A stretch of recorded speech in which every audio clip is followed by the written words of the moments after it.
Hello and welcome back to the channel. My name's Kyle and this is Rainquill Riffs. So this week I've been wanting to use my phone less, as we all do, and I put restrictions on my phone to use social media up to 30 minutes per day and no more. And then it will restrict me out of those apps. I started going to other apps like I knew I would. And I decided to go to my Soundcloud. I just started scrolling through my old notifications, and eventually I got to the bottom from 8 or 9 years ago. I thought that most of my tracks didn't exist anymore until I clicked on this notification and I saw that I could still listen to my old tracks. So I went back and I listened to all of my old tracks, and man, they're so bad. But to me, they're incredibly nostalgic, and I was hoping when I actually started this series 5 or 6 months ago that I could revamp these tracks, bring them to light, kind of like a mini series within Rainquill Riffs, like Riff Revival. Alan Rigdon, I miss you so much. Please come back to the songwriting community. And I thought it'd be pretty cool to smash 2 new gear days into one. We're going to be using Archetype Misha and Chris Turner drums. Super stoked to be working with both of these plugins today. And I have like kind of a rough mix going on. Literally the only thing that I did was remove Progressive Prodigy from RS drums and put in Chris Turner drums. And I didn't do any outboard routing again. Success! We are evolutionizing drum software. We should ban all drum routing. I guess before we go any further, I should show you guys the song that we're working with here. We're going to work on the first half and then the second half next episode. I actually have a EQ on this because of how bad this sounds. Here we go.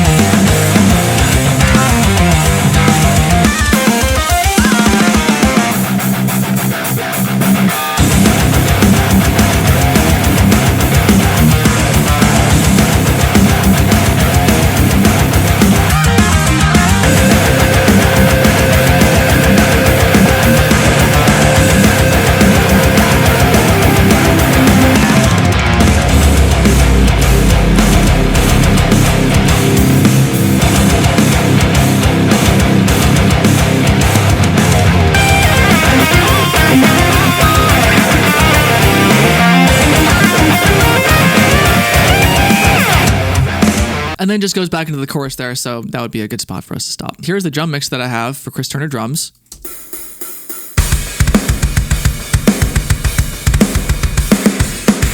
I dialed in a quick preset here on Archetype Misha. I call it RQ intervals because I've been learning black box by intervals lately.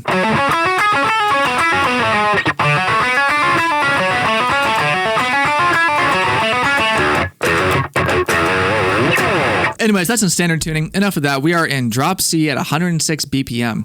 So let us get some scratch takes. I think we're also going to be doing real bass today, and we're likely going to be using the same bass that I used initially to record that OG track.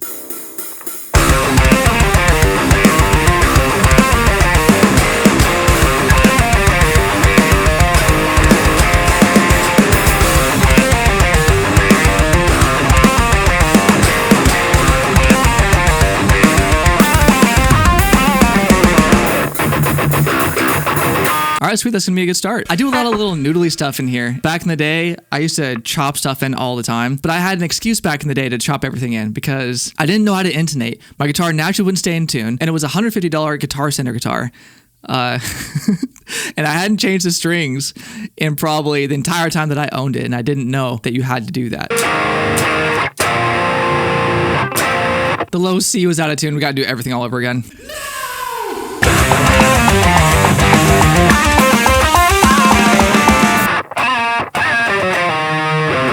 It's like halfway through this lick, I definitely cut it and I was like, I know myself. I just know I did that. That should be good. Ooh. That should be fine. I want to keep all of the nostalgia in the song. I don't want any crazy production. I just want it to be a tribute. Catch 2.0.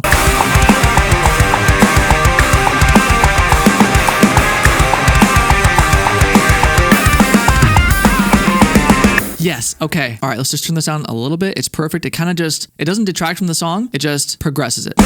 Just give me a bunch of chugs next. All right, so moving on, now I'm going to write the drum track behind the scenes because I'm not used to the keybinds.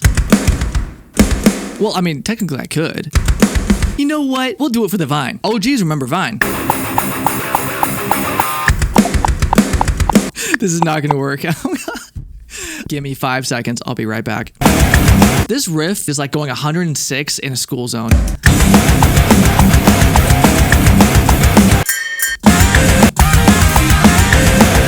Oh, this is so badass, dude. Okay, the drums have been officially tabbed out. Let us hop on to the verse riff.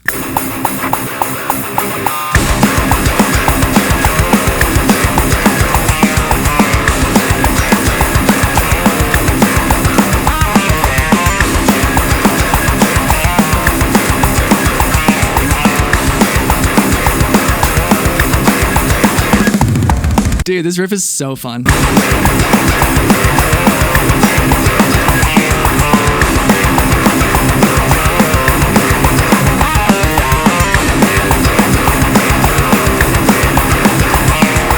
Finally, all in one take. That's all I could ever ask for. Okay, so now all we gotta do is... Oh, this camera's about to overheat. No!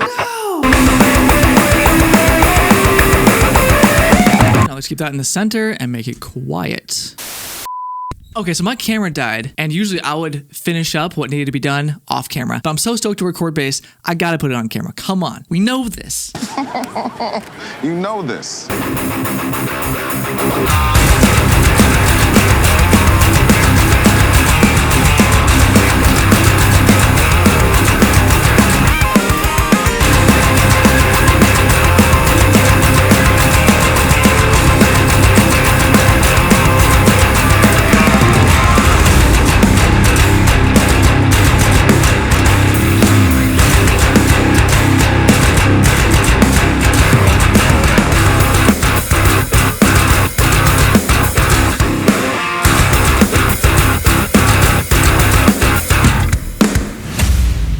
Okay, that was 97% accuracy. I can edit that up a little bit, and we're gonna be just fine.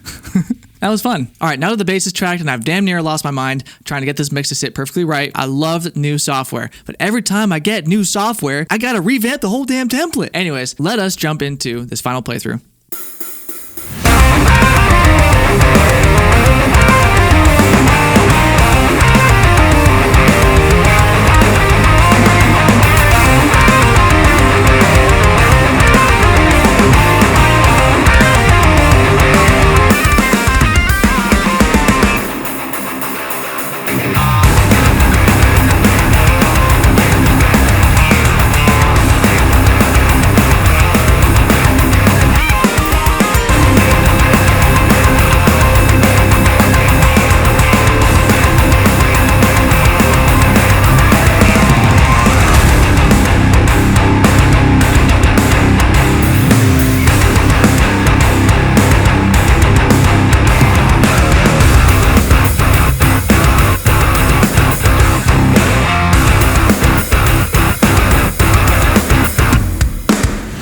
Awesome, guys. Thank you so much for tuning in to this episode of Rainquill Riffs. If you want to see me write more solos in this song, there will be a lot more solos, then make sure to like and subscribe. I upload Wednesday at 11 every single week. So until next time, peace.